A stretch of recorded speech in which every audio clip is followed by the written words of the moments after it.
Missing a bunch of people this morning. What's going on?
Well, let's see. We got a few people at home, but we're still missing a few.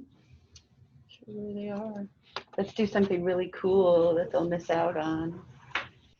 I hate when that happens.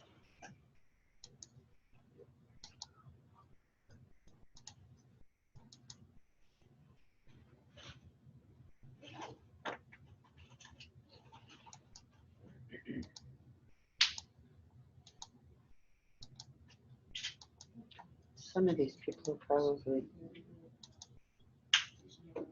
show it.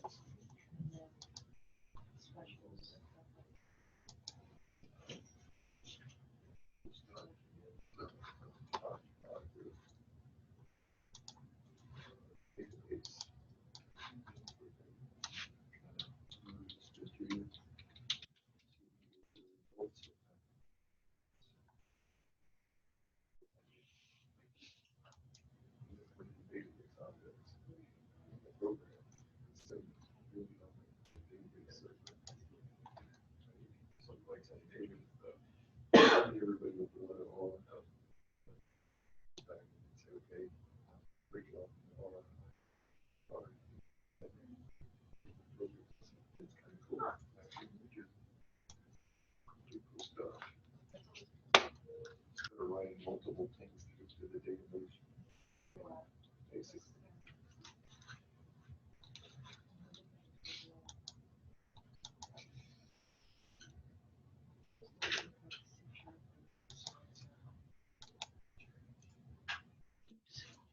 That's not what I wanted to do. I wanted to share. Button was close. All right. How's everybody this morning? Let's do something fun. You know, I always think tech stuff is fun. Sorry. It's really cool stuff. Visual Studio has this new thing called LiveShare.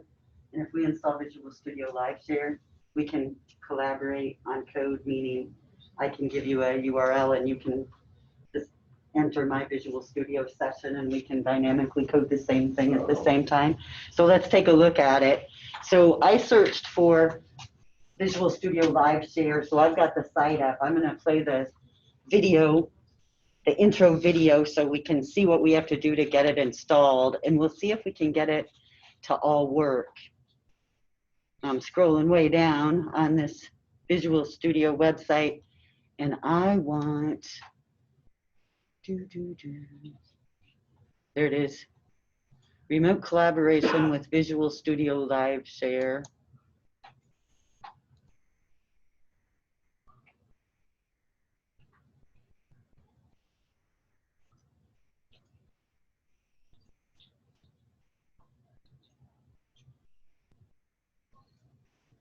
So for us, with Visual Studio 2019, we would install a supported workload, and it says Visual Studio LiveShare is installed by default with these, where my video went. Let me see if there's a,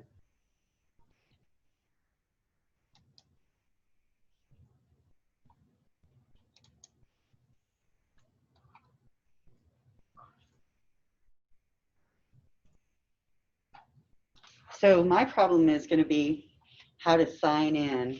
You guys shouldn't have that trouble. Let's see what we can do. On Visual Studio, you might already be logged in.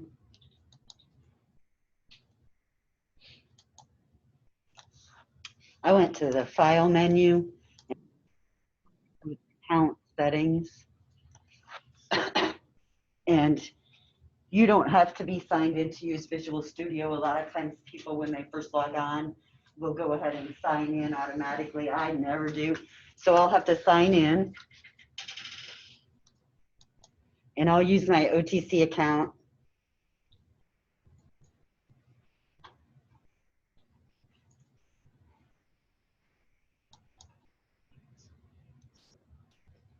And the last time I tried it, I had trouble because my account, something happened in my OTC account and my personal Microsoft account have somehow been cross-linked a little bit. And so sometimes I can have issues with some of these things. So hopefully it won't give you guys trouble, but it does me. Okay, so I'm all logged in to Visual Studio in my Office 365 account, my Microsoft account, so I should be able to close. And they're saying that it's a workload. So if I look at the Tools menu and Get Tools and Features, we should be able to do this.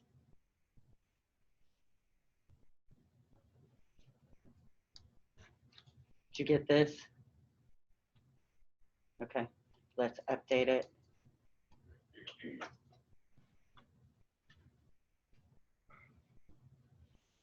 So I thought, you know, while we're trying to get this to work, it could take a minute. As you can see, we might have to install some things. We'll see how it goes. So we'll kind of just bounce back and forth a little bit if we need to and look at our new week stuff, our content.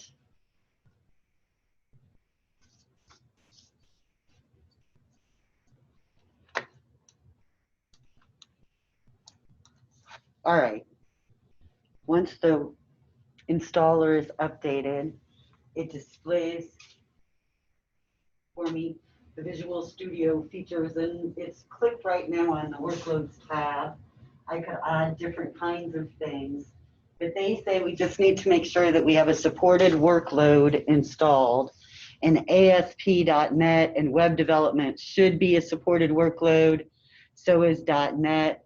All of those things should be supported workloads. So we really shouldn't need to do anything else.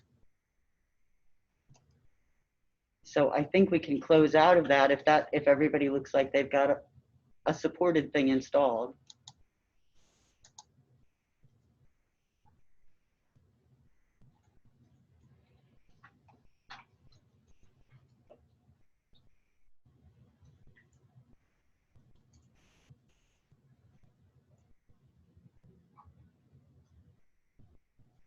Okay, so now we should be able to find our LiveShare button.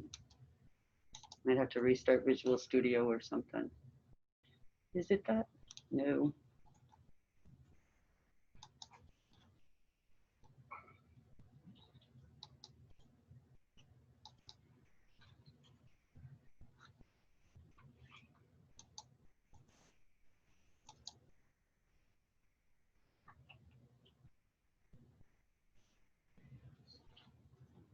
I'm going to restart Visual Studio, but I sure don't see anything. I've got my username.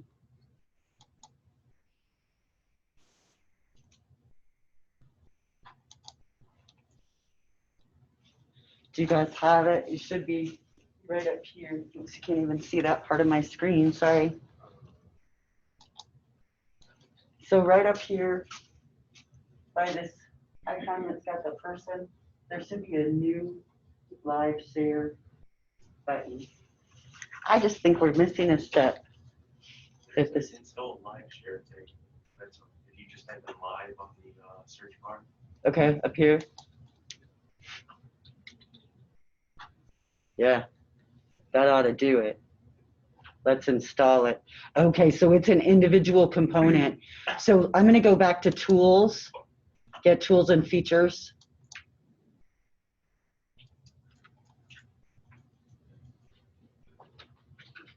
And find it that way. And doing the search is perfect.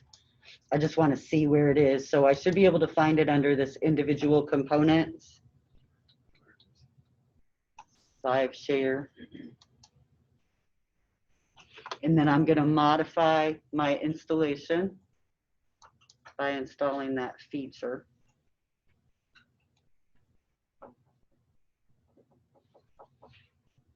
Let's close out of my project that's going here.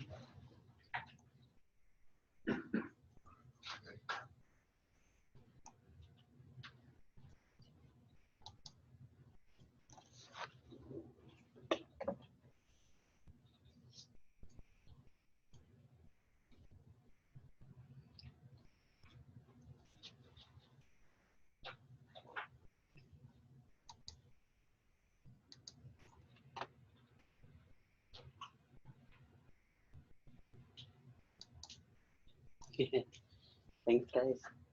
Okay, Erin, we're downloading the LiveShare feature in Visual Studio. And so we logged in first, we set up our account, made sure we were logged into our Office 365 account. And then under, you can just search for LiveShare, or under tools, you can get tools and features. Now I have the button, that's what I was wanting. Oh, yeah. I've got my project open here. This is a project that we're going to work on today, but I'm going to click the LiveShare button to start a session, hopefully.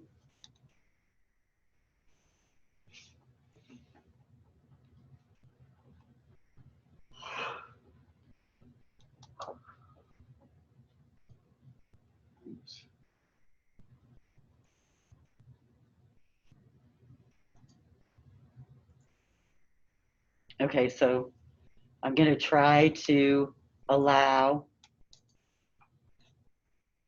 when I get the message, see if we're able to.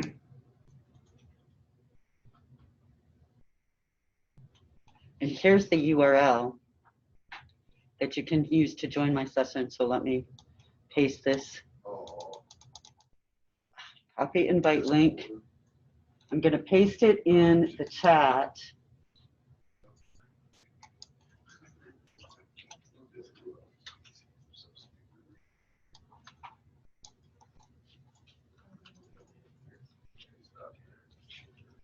Now, when you go to your LiveShare, you should be able to connect to it. Can you connect to it? Do you see what to do to connect to it? Can I have somebody else take over to show everybody how to connect to it?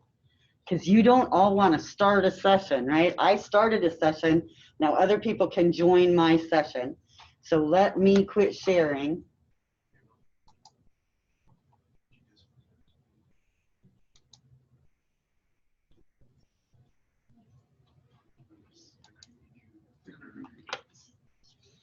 and someone else share so we can see what it looks like to connect to a session.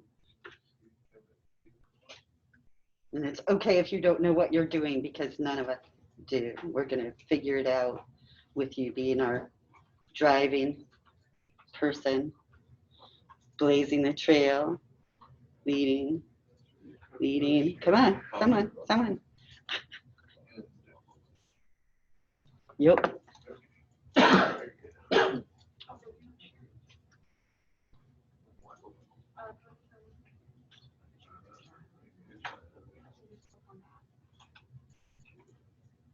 Mary, will you share your screen? Oh, I already. Is it working?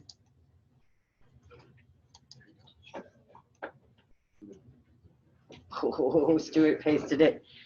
Stuart, share your screen. Come on. I can't see anybody's screen. I'm going to use that really hacky remote tool we have. Slow down, everybody. What did you do? Oh my gosh. It's minuscule. Oh, is it too small? Sorry. I think I lost vision over the weekend. There she is. I don't think you can see it, but I click on the link in the chat and it makes, it pulls up this window. Uh-huh. And then it says. Yeah, we want Visual Studio. Oh, hang on. So you guys could use this on Visual Studio Code too, if you're using Visual Studio Code for another class that you might be.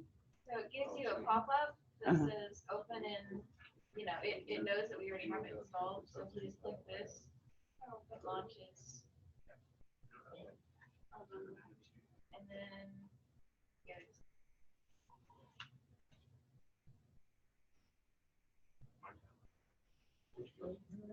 Okay, so now she should be over here. She's seen my session.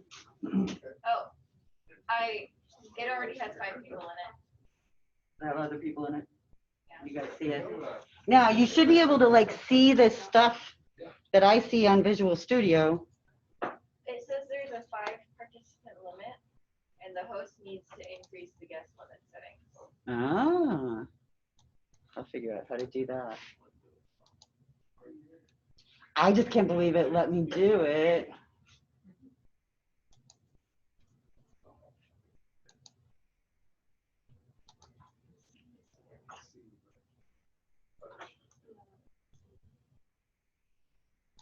I'll have to find my settings to see how to add more people. But what I wanted you guys to be able to do is share with each other, so that within your study groups or with each other, you can set up one of these LiveShare sessions and just share the URL with somebody else. And then you guys can jump in and be actually coding on the same project. We're going to have a group project later in the semester that will be kind of pretty high level and involved. So this will be really helpful for you then. We also have more and more people that are electing to stay home, and depending on how things go, I thought it would be good if we all knew how to do this before it became like an emergency that we do it. So I'll get everything figured out so that everybody can connect to me, but I mainly wanted you to be able to connect to each other. If you are using this side-by-side mode, play with it, because Visual Studio already has a whole lot of different windows, and you can have a whole bunch of different files open and different tabs open. So this just adds to that complexity, that now you could be seeing somebody else's project besides yours, because you have options to run their project and do all sorts of different things. So it's pretty cool. Try it. It's all new. So Microsoft is working on it, as we go. So as we work on things, they're getting updated. I have a lot of people still, participants. Let me show you what I see. I love it. So I can see the people that are participating, and then I can just go to Solution Explorer and look at my files and things, just like I was working all by myself. And then we should be able to do some commenting. Here's it.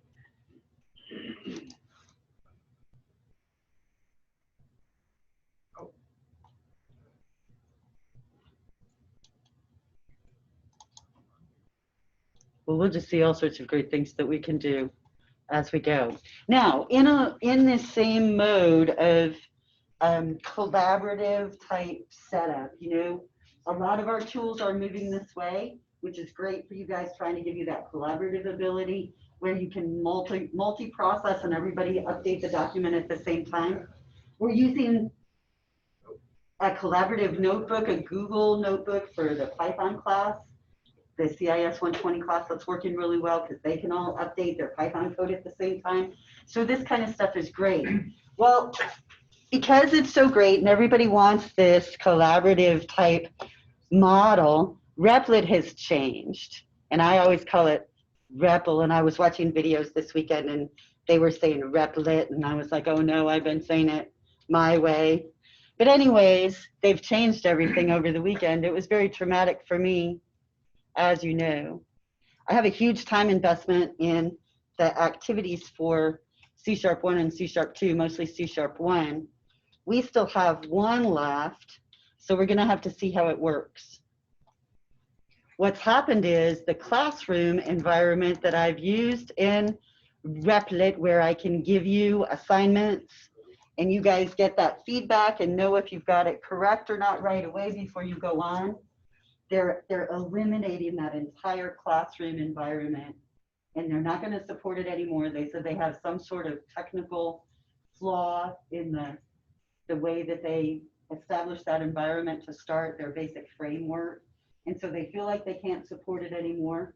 So they're going to move this to this new platform of a project-based platform. They have an agreement with GitHub to be GitHub's multi-processing editor. GitHub has had a lot of requests from people that say things like me, like, if I have Java code and I have it in GitHub, why can't I just edit it right then and run it and test it and do all the things that I want to and then check in my updates? And so they've been working with Replit to make that kind of thing happen. So they're kind of partners. So we're going to see that instead of having the classroom type environment, we have more of a project folder environment, and each assignment is a separate project. So we're going to have to see how that works with our newest assignment. Like I said, it's the last one. So we'll figure it out as we go. If it's a huge mess, I'll just have to give everybody, you know, massive quantities of extra credit or something. I don't know. We'll figure it out. All right. So what we got to do this week. I know everybody's working on their, oops, let me click save here. Did I get every, oh, Aaron's here. Anybody else sneak in? Where's RJ? That's weird. Okay. So I know everybody's working on their sorts, and we've been talking about data structures, existing structures that exist in technology that we can take advantage of, that we don't have to reinvent the wheel for. We can say, oh, does this kind of structure apply to what I'm working on? And use it. And the big structures that we were concerned about last time, we talked about arrays and some of the C# array classes. Now I've got myself locked out. You might be locked out of this section. So I've got to go to my module somewhere before and click some mark is done because I haven't been in student mode.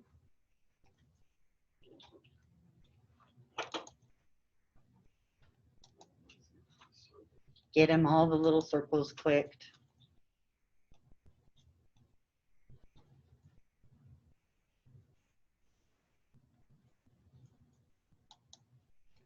There's last week's, you guys were already there.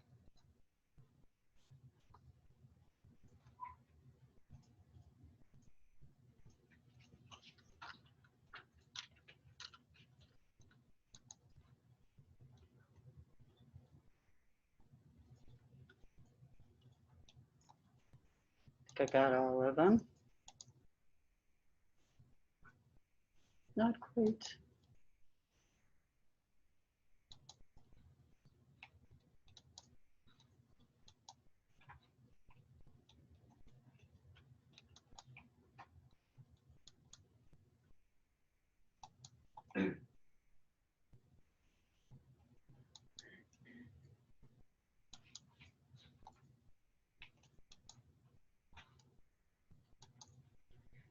Why do we do that?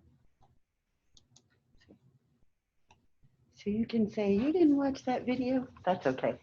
All right, so I'd like to talk this week about a different type of collection, because all of the collections that we've talked about so far have been collections that exist in memory, right?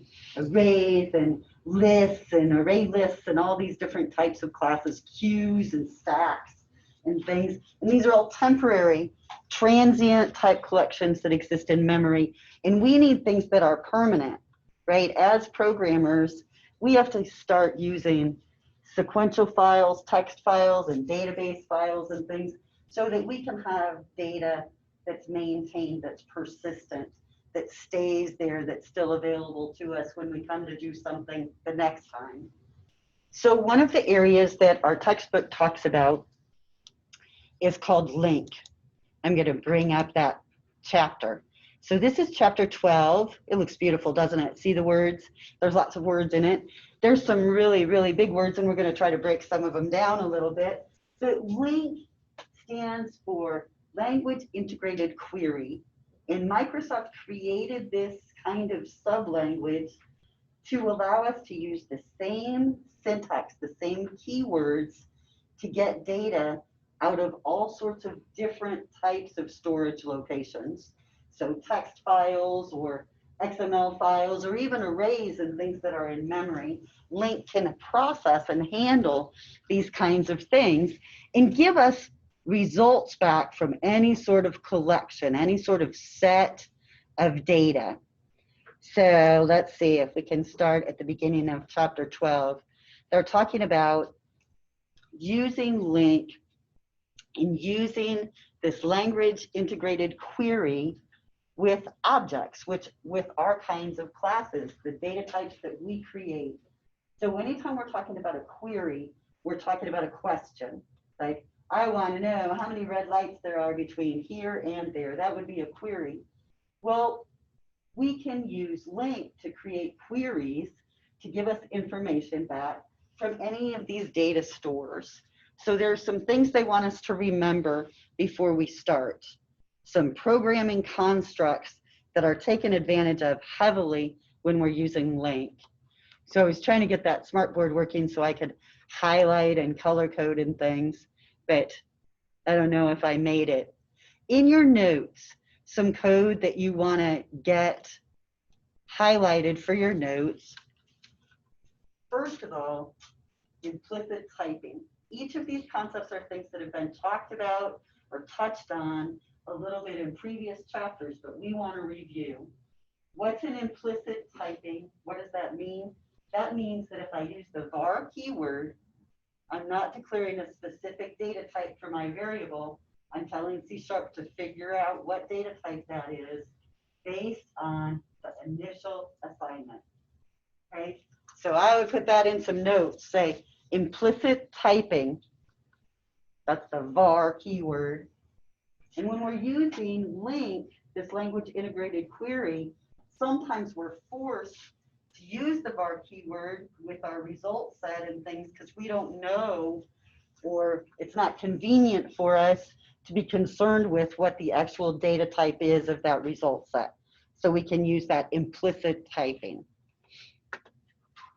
The next thing that they want to remind us about is one that gets me every time. It's object and collection initialization syntax.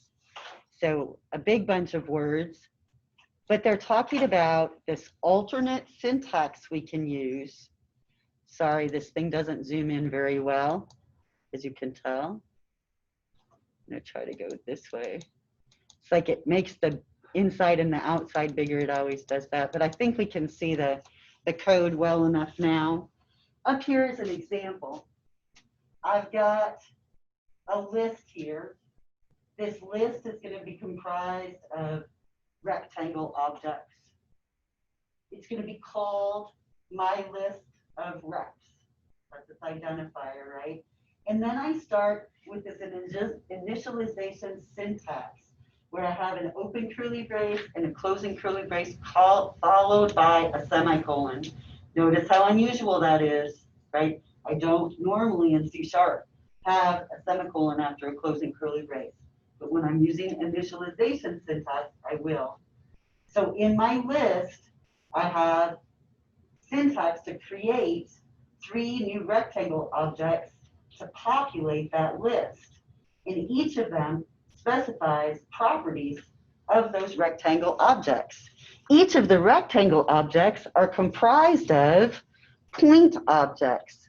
So as you can see, if we go all the way inside our syntax, we're creating a point that has an X property of 200 and a Y property of 200, and that's going to be called the bottom right. We're creating a point that has an X property value of 10 and a Y property value of 10, and that's going to be called top left. And both of those points are being used to create the rectangle whose properties are top left and bottom right. So we're being able to use this initialization syntax to set the initial value of those properties in that class. Does that make sense when you're looking at that syntax? Do you see what's going on? Because it's different syntax than what we've used a lot, but it's totally valid. So just a little bit different. We'll try to use that in our example when we're talking about the code that we want to create for our project. It's not required though, but it's just a reminder that that syntax exists. Because I use introductory syntax so much when I look at this, it kind of takes me a minute to realize that it's valid. Okay, so that's initialization syntax, where we have property names with their initial values within curly braces after the new parameter when we're creating an instance of a data type. Okay, next is Lambda expressions. And again, we can get really scientific about how the Lambda expression works. Basically, we can take that equal sign greater than symbol, the Lambda symbol, and replace our curly braces when we have one statement basically involved in this process. So here's an example. Let's look at this Lambda expression syntax down here. First of all, we start out making a list of integers. The list is named list. We use the add range method to add a new list within our list, right? And then we use this Lambda expression to kind of create syntax for our search property. So we create a new list of all of the even numbers, and we use the find all method. And in the find all method, we're deciding if that variable is even. Do you want to create that code? Let's do it. Let's copy it. I'm going to open Visual Studio and create a console application because they've got everything there for us. I'll create a new project. And I'm just going to use the console.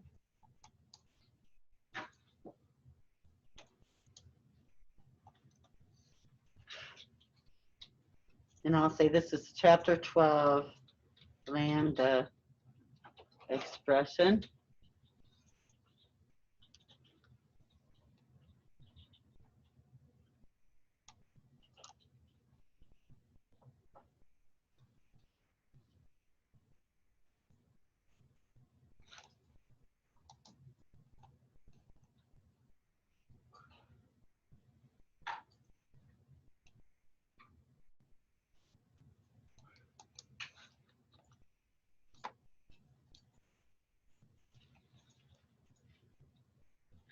We're still sharing. Let's see how it works.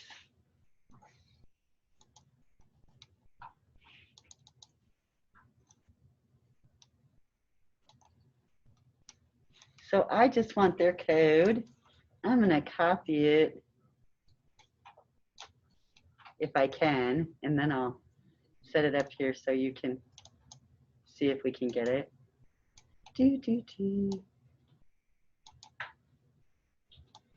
I did have it, and then I lost it.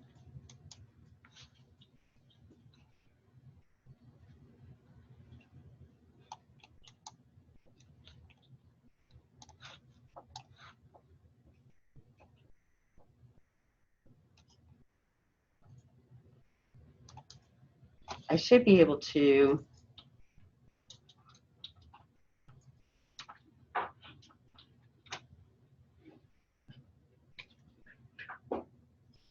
it's on Discord, but I don't think it went very well.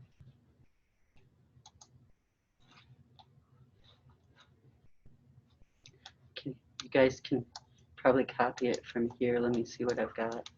No.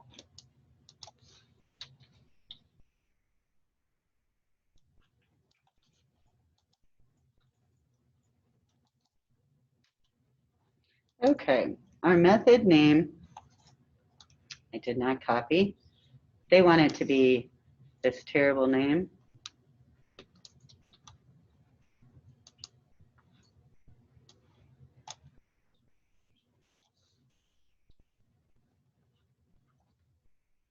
They're getting it for me. I'll just sit back and you guys do it. That's the way I want to do it. They're like, you think you're having a hard year, here, now have an easy year.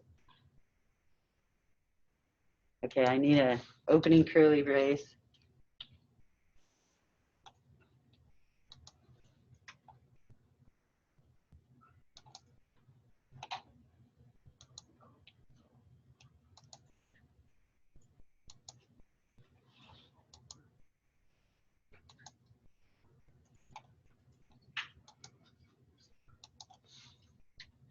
We're like doing some weird coding here. Get it?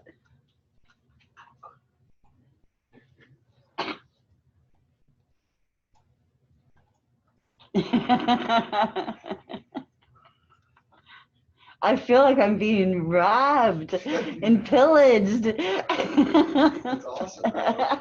You're pillaging from me. Like the hordes have come and just stolen it. It's great.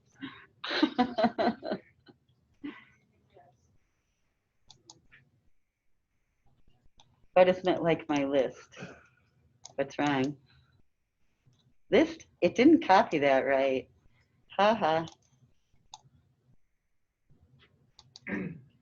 We're missing our Using statements. generic. It didn't copy the generic for some reason.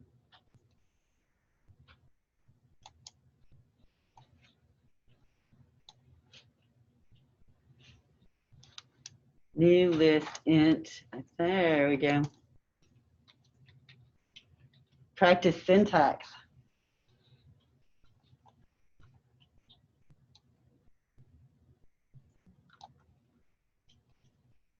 What are we missing? You're missing, you're using still What do we need? generic. Do we need collections?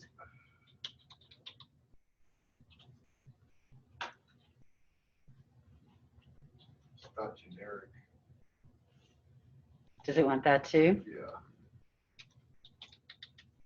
No, system.collections.generic. Oh, okay.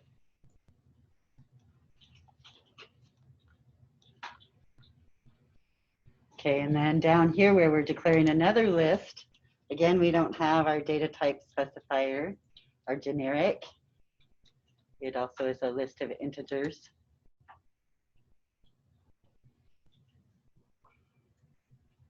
So then in our main, we can just run our Lambda Expression Syntax method.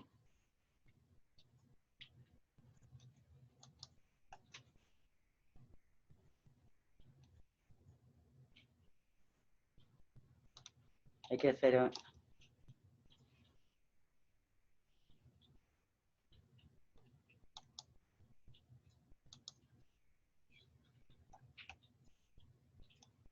Or is it not? I don't know. It's a method, it's not returning anything back. Just Does old it method. need to?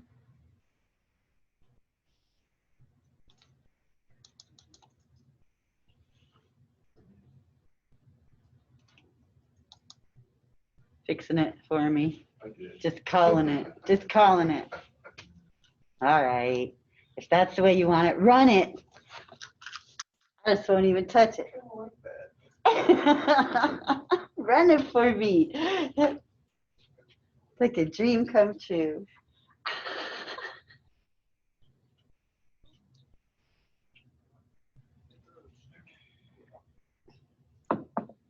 Does it work?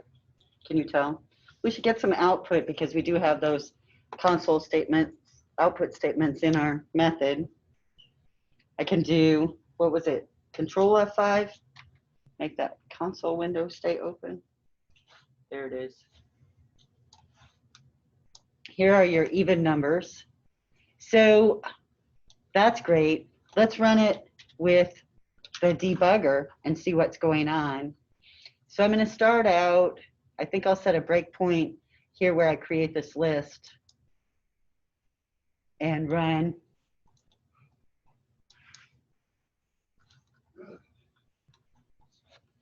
Now, when I get started and my breakpoint takes over, first of all, I have this list. Here's my list. I've got nothing in it. It's an empty array. And then I have my even numbers list that's already kind of allocated because they're static. So I'm going to step into my code.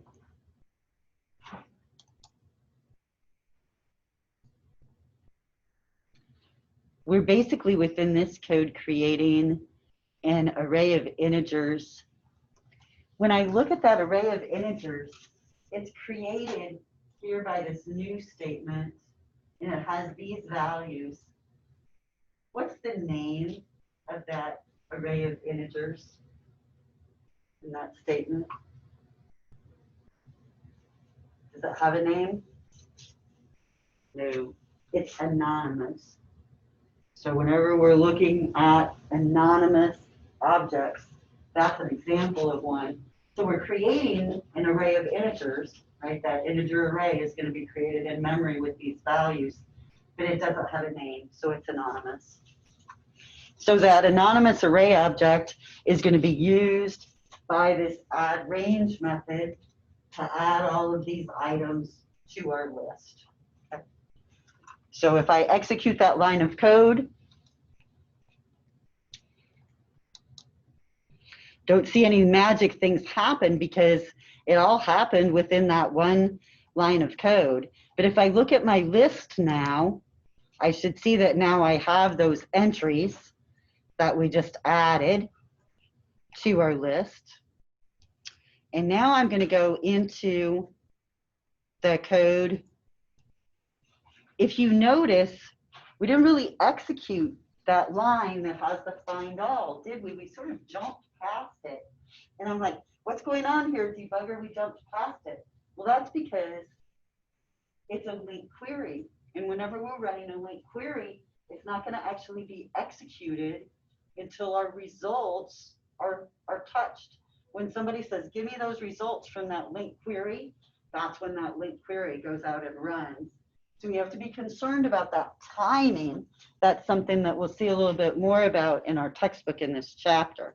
But that's why it sort of is just like, I'm going to back up and make sure I'm not lying. We'll run it again, but I'm going to go through and continue, step into, and I'm going to go into my for each loop.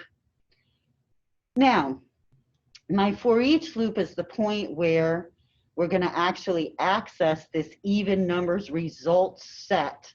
This result set, the list, is going to contain the results of our LINQ query. That's why we call it a result set. So it's going to be a collection of integers just the same as all these other collections we have in this example, but it's going to be a separate set. And it's going to be a set that's built by running this LINQ query.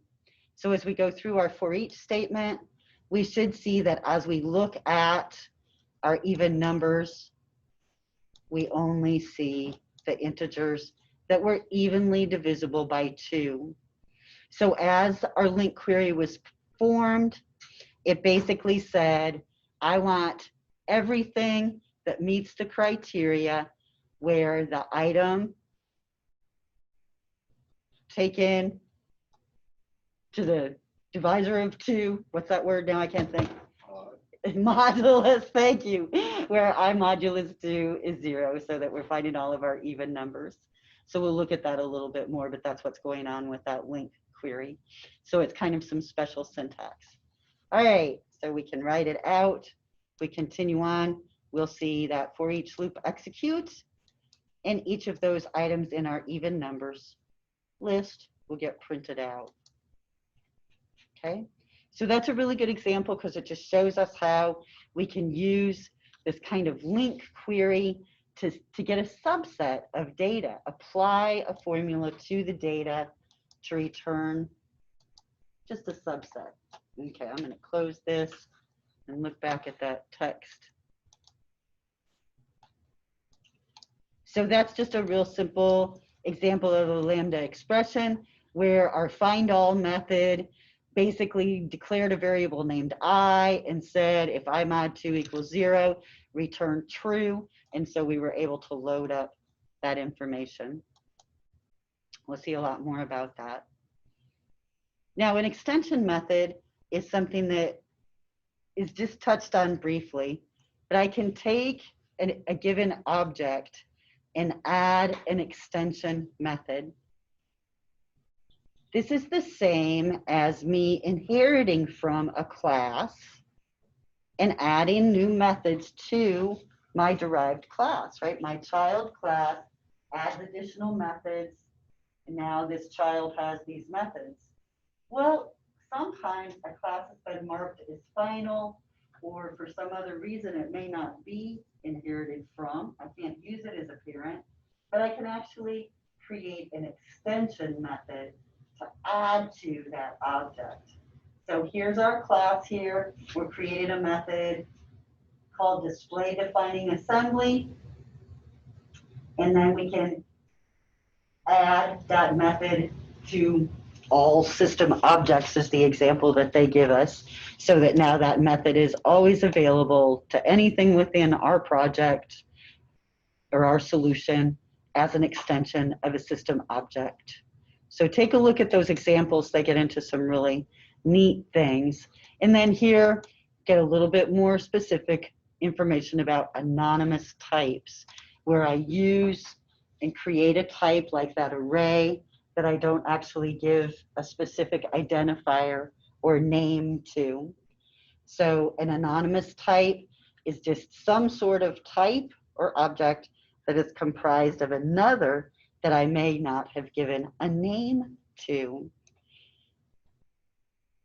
Now, as you work with LINQ, you're going to see that it can have some syntax that looks very, very unusual. When we start out, we can apply LINQ using just basic arrays. So we can kind of see how it works. So let's try this one. We'll copy it. I'm going to go back to my project here and just create another project. I guess I should call it my solution.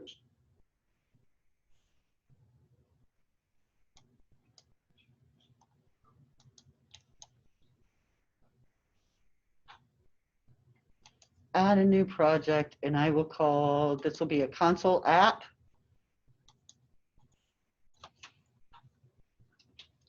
And since I started with the chapter 12, I'll say chapter 12. This is Lambda with array.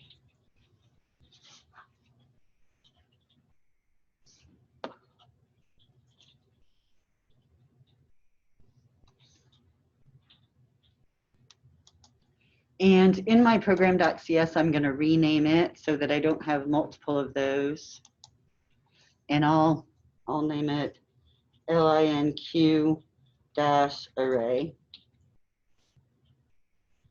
because we're really looking at LINQ, not Lambda.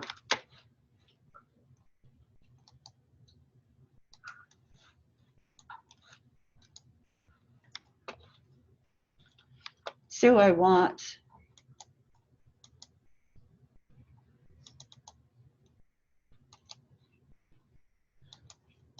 why do I have an extra?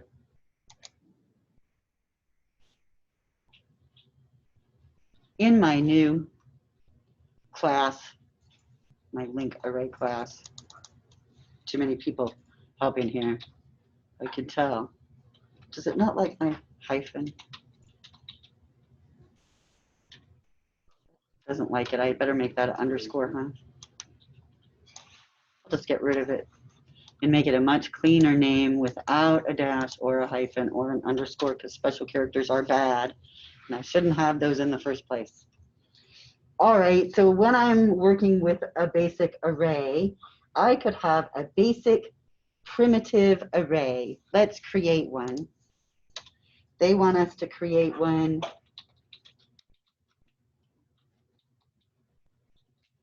Query over strings will be the name of our method here. And we have an array of strings. So in our array of strings, we're going to call our array current video games. And we're going to give some initial values, some initialization values to our array. So we have Morrow, wind.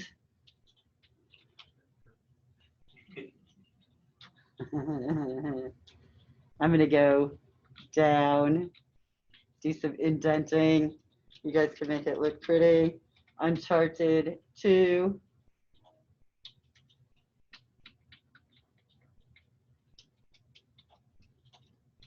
Fallout 3.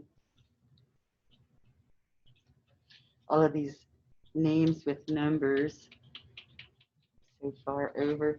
After Fallout, Daxter.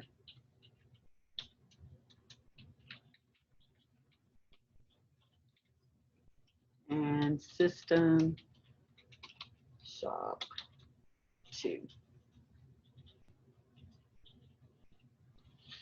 And that's going to be the end of our method, our query over strings method. That's all it does is just create this awesome array. So let's update our main to do some things with it. So our first message, we're going to output a message that has some stars and says fun with strings, fun with link to objects. And some more stars. And go to a new line.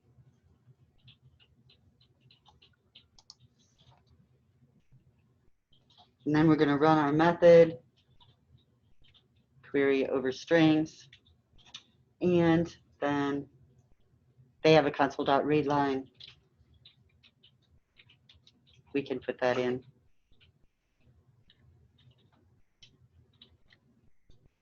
Just to pause our display.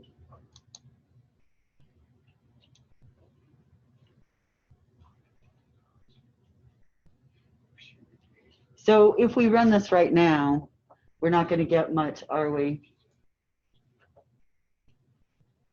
I think that we should add a for each statement and print them out so that we can at least see what we've got here. So for each string game in current video games,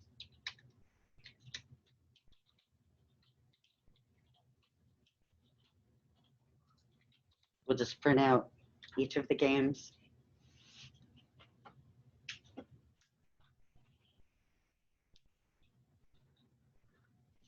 Let's run that.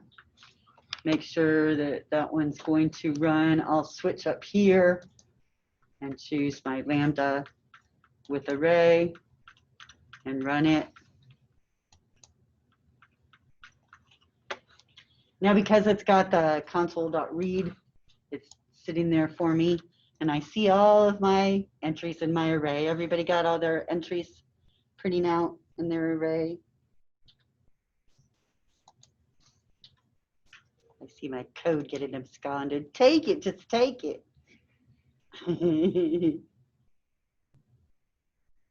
Now when you guys start fixing all my typos and I think I don't need to go to the eye doctor, we're gonna know. It's not gonna be my fault. All right, so let's say that's great. We have this great list of games, but now we decide that we would only like to print out the name of games that contain an embedded space, because that's often things ask us, or a thing that people ask us about our collection of games. Which game names have an embedded space? So let's try to answer that question. And we're going to use that IEnumerable interface that we saw in our last section. Do we have to add something to use it? It doesn't seem like it's liking that.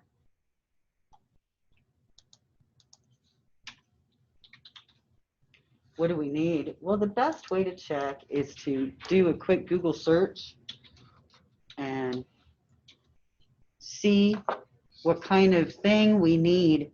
I see right away, looking at the results from my Google query, that it's in the systems.collections namespace. So that's probably what I'm going to be needing to add. So I'll add that.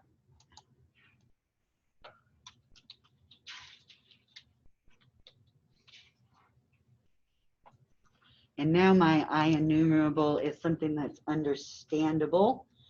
And what I'd like to enumerate on or make a list out of is a string. So I'm going to be looking at those strings that we have in our array, and I'm going to create a subset of those strings by using a query.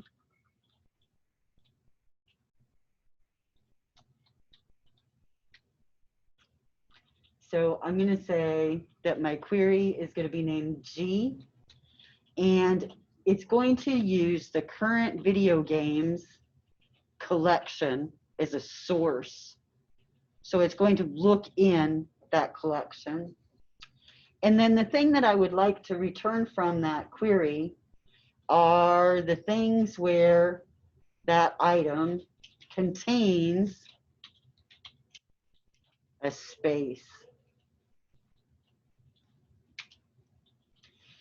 In addition, I would like to order the output by the name of the game, G, and I would like you to go ahead and run that query by selecting from my game G.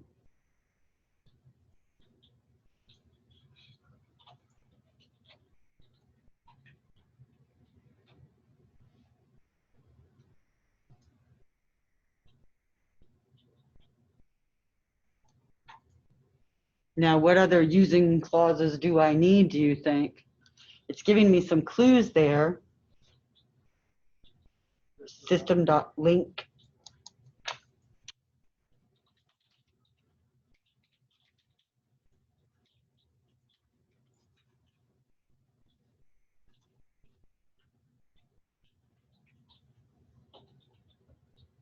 That took care of that one.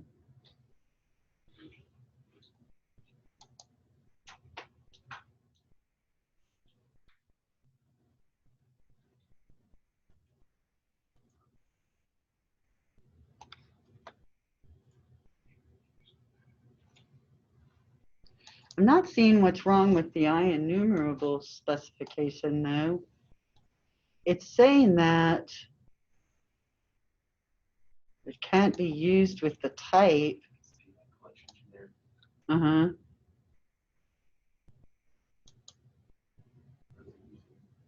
Let's try it.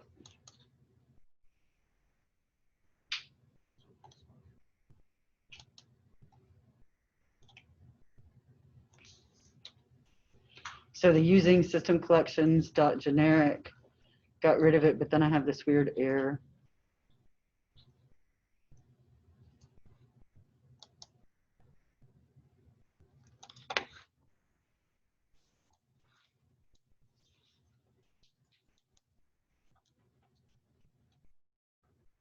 It's running. Do you guys have this weird squiggly? That's because all of you are invading my space, isn't it? It's giving me weird stuff. So let's change our for each. So instead of using our current video games as a source, what about if we use our subset now? Do we just have those ones that have spaces in their names?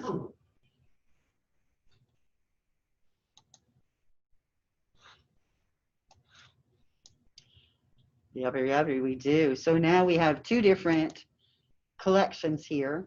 Our current video games collection has all of them, and our subset collection only has the games, or G, that contain a space. So if we look at that, we see some specialized LINQ query syntax. So all of these that are highlighted in green, they're LINQ keywords. So whenever we're building a LINQ query, we're going to see these keywords pretty much in a normal situation. So our from clause, as we saw, is specifying what collection to look at. So basically we're saying in our from clause, we're giving an identification reference to each item in the collection, the same as we do in a for each command.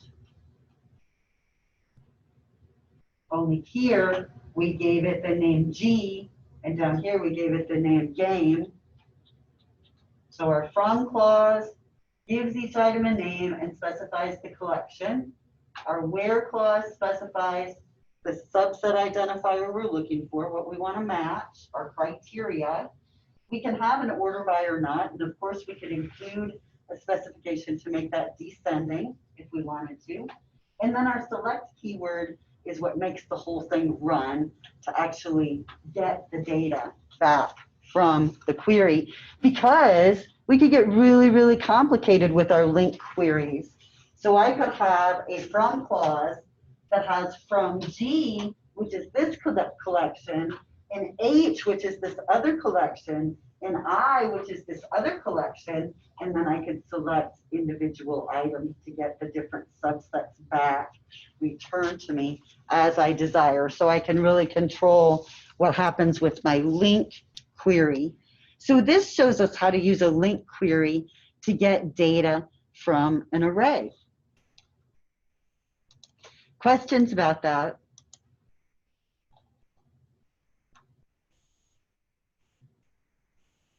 Let's add a new method here. I want to copy this one that we already have, our query over strings. So let's copy that method.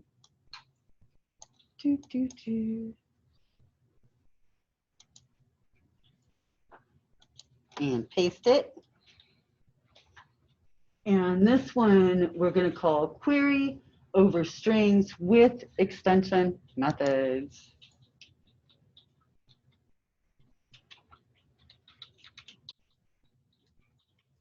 We can start getting some syntax that looks really, really interesting when we're working with LINQ and extension methods. All right, so we have our beautiful LINQ query built here that's very nice and it's really readable, and I like it because I can understand what's going on. So let's make it where that is not the case. Too simple. So we're going to use some different syntax. We can say where current video games, let me start a new line here so I'm not making a mess. Current video games dot where, and then within our parentheses of our where method, we can say I want an identifier named G, and my query is where G contains a space. I want to order by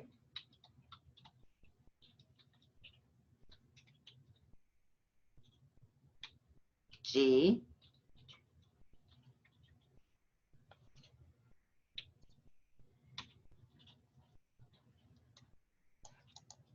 Let me get rid of this old stuff.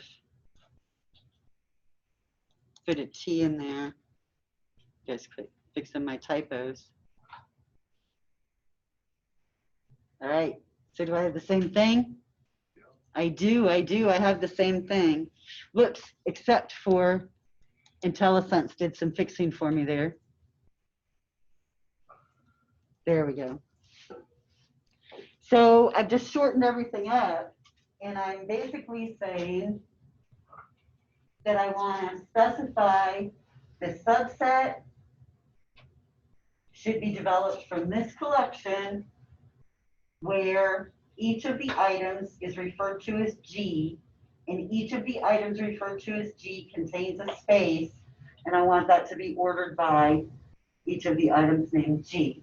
So if G here, we'll get to this in a minute, but if G here is an object, it might have properties, and I could have G.name, G.identity, all those kinds of things, so I can get more complicated. So that's the same syntax. Let's try running it and be sure. First of all, in my main, I am doing query over strings.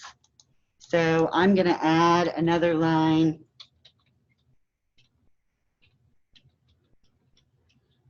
to say,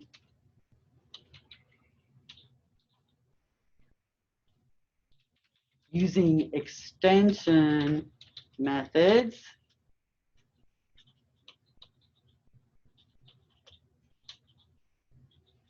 and then we'll call our new method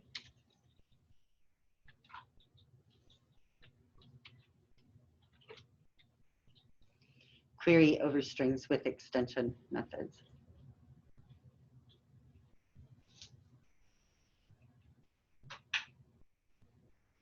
Now we should be able to run it.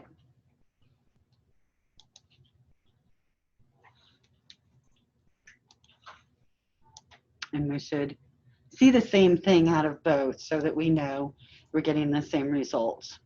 So looks good. Now, what could I do if I just wanted to get all of the items with our extension methods here that had the number 2 in them? Wouldn't be too hard, would it? I would just change that space to the number 2, bless you. And then I should just get Uncharted 2 and System Shock 2 in that second list. There we go. So we can change our where criteria that easy. So we could, bless you, change it to be something else if we wanted to. All right, so we've got everything now.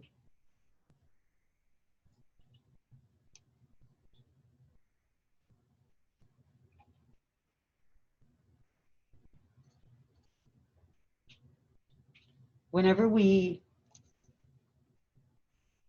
are working with our LINQ result set, they refer to it as reflecting over a result set. Let's add a method that uses that kind of nomenclature and shows us what's going on here. I'm going to put it up at the top of my class.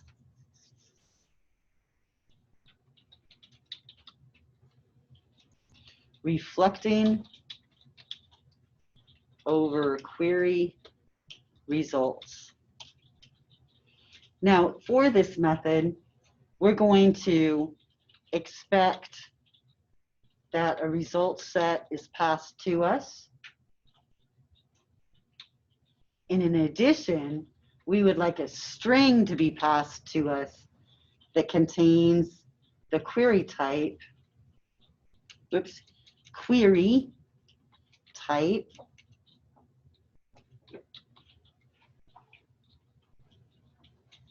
and we're going to set a default value for the query type of query expression.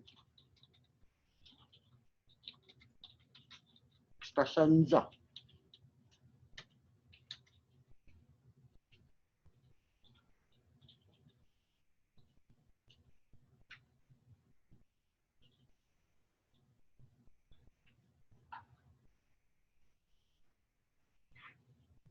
Now this method is not going to have a lot of code.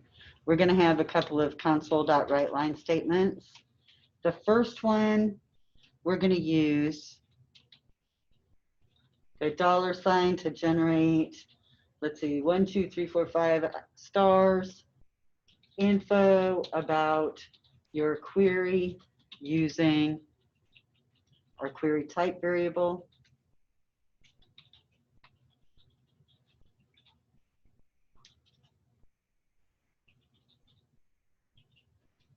Oh, after the query type variable, we want a couple more asterisks.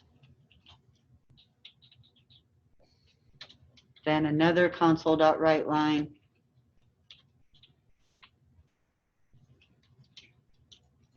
And we're going to say result set is of type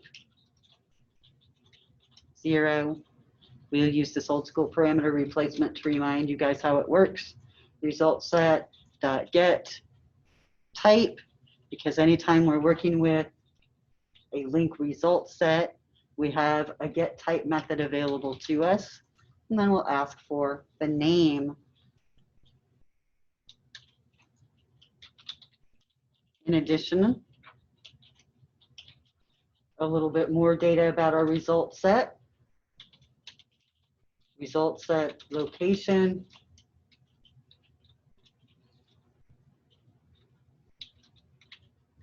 And in this case, we're going to use the get type.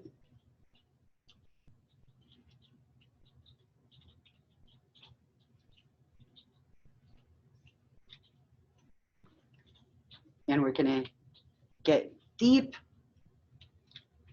down within our object structure.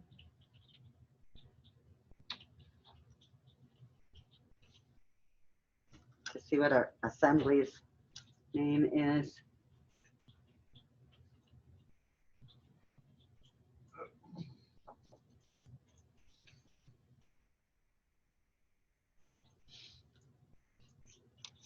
Now, because I've got this weird error, let me save all and see if it'll go away. Refresh the screen. No matter what I do, it won't. Okay, but it's not really there. So in our main, we're calling our different queries. Let's add to one of those and call our reflection method that we just created. So I'm going to add it to this query over strings with extension methods. Before we go into the for each loop, let's call our new reflect method. Reflect over query results. Now, in our reflecting over query results method, we have to pass a couple of things. First of all, we want to pass in our result set. So that's going to be our subset.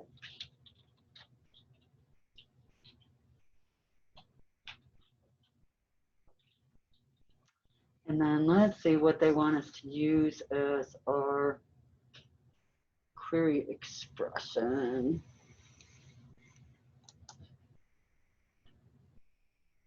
Aha. They want us to say extension methods. Fancy. And that's our method that we're in.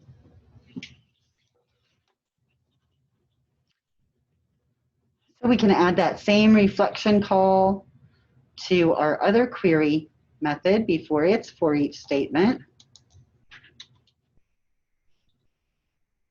Reflecting over query results, using our subset, and this time we are just using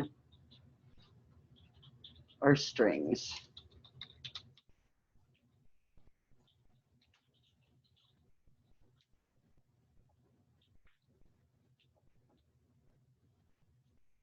So now let's see what the system thinks about those two different kinds of collection sources that we're using.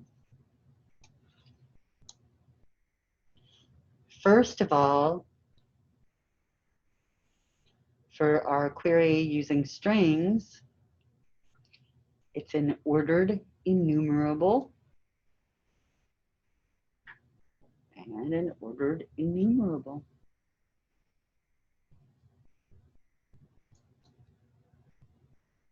So not too surprising, huh? Since we use that enumerable object to create those. So we just start getting started here looking at different things we can do with LINQ. Next time, we're going to look at reading an XML file using LINQ. So there's a lot more examples in your chapter, and I didn't want to spend too much time on them, but I really like the way some of these examples are set up for us just to see that as we get started with LINQ, that we really don't have a lot of different parameters. They can just be used in many different syntax variations to look very different. But basically, we're asking for these same pieces of information.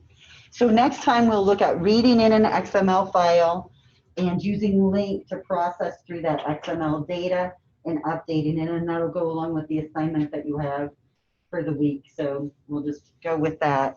Let me know how you're doing with the Replit things that you're working on right now. From what they're saying, from what I'm seeing online, some students are not being able to access their classes at all. They're getting in there and Replit's just like rejecting them, saying that the system is unavailable. So let me know if you run into that last assignment, we're gonna have to figure out what to do with. Let's try to get into this new one for me real quick so I can see what it does to you guys and see what I need to do on my side. I don't think you're gonna be able to use it yet. I think that I'm gonna have to do something. I'm just not sure what that is. Okay, so if you guys click on the link in the new assignment. What did I do with? I had it open.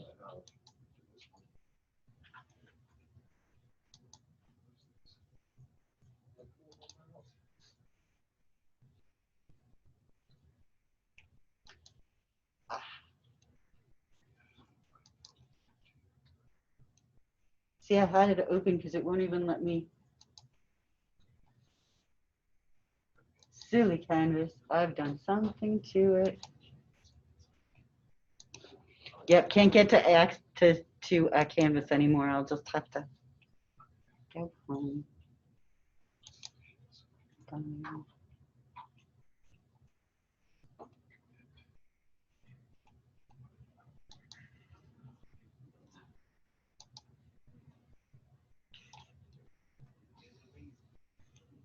Okay, so what I'm looking for is this REPL C, how generic is it?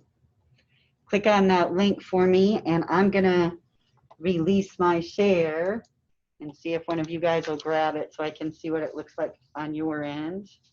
Someone share with me and show me what it does.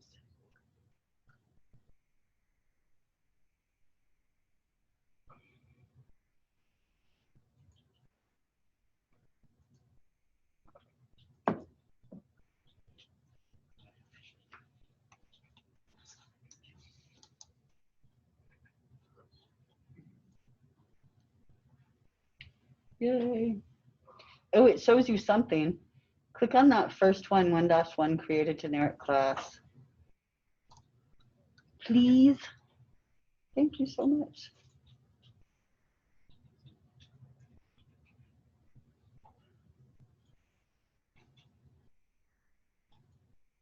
Okay, so when you look at this, it should have basically, from what I'm understanding, it should have kind of created like a repository for you. And in the repository, it has the main.cs file that'll be your code. And then it's taken my instructions and it's converted them to a README markdown file. So hopefully that should be all the instructions. The problem is with the classroom interface, you guys could see the instructions beside the code, and you can't do that with this new interface. And there's a lot of people talking about it and saying that's something that's needed, so they know that. So however you can, you might be able to pull the tab out of the README. But so look at your instructions, decide how you want to do it. Yeah, it doesn't seem to be multi-tab oriented at all, but if you figure out a way. And you know, they're changing it every second. So they say in all of their messages, they're saying that their classroom stuff started crashing last week and they haven't been able to get it back and they're just in dire straits. So that's why they've just thrown this out here in this mode. So your readme.md has your instructions, your main.cs is your code. You have to do a little bit more jumping back and forth between them. Right now, as you do the test, the code, you can run it. And again, it'll be using that open source C# compiler that's a little bit different. There is no tester. So the automated testing capability has basically been destroyed by them moving this to this project environment. So I'm working on trying to figure out how they want to handle this testing of things. But in the meantime, for this one, you guys are just going to have to make sure that you get it working the way you should. And since it's the advanced class and it's like our last class, I'm not super worried about it. But yell at me if you're not sure what something is supposed to do. Also, if it does something weird to you, let me know. Get a screenshot, whatever you can, send it to me so I can figure out what we can do. So what I'm doing on my side is within Visual Studio, within C#, they have projects that you can create that are called tester projects where I can set up an automated test script. And I think that's the way Replit is going to want this to go, for all these test scripts to be set up for each item. So I'm trying to get ahead of it a little bit to see if there's a way to do that with the open source C# compiler. So I might be using you guys as guinea pigs a little bit. So just be aware and yell if it does anything weird to you. You might not be to this one yet, so don't worry about it if you're not. We're still really working on that other one. But do let me know if it quits letting you get to it, because we might have to shut that one down earlier or bring it over to this new format. Thank you so much for sharing. Okay, any questions? All right. I'm going to end this then. We're at lab time, not a lot of lab time, but you guys can make sure you can share. Oh, with the new Replit thing, that's the big deal, is that you guys should be able to do that collaborative coding on REPL. You should be able to share your URL and other people on your team jump into your Replit session, your coding session, and do that same kind of collaborative coding. That's their big thing that's supposed to make this worth moving to, hopefully. So we'll see if that happens. I'm going to set up now. Let me know if you have any questions. Thanks.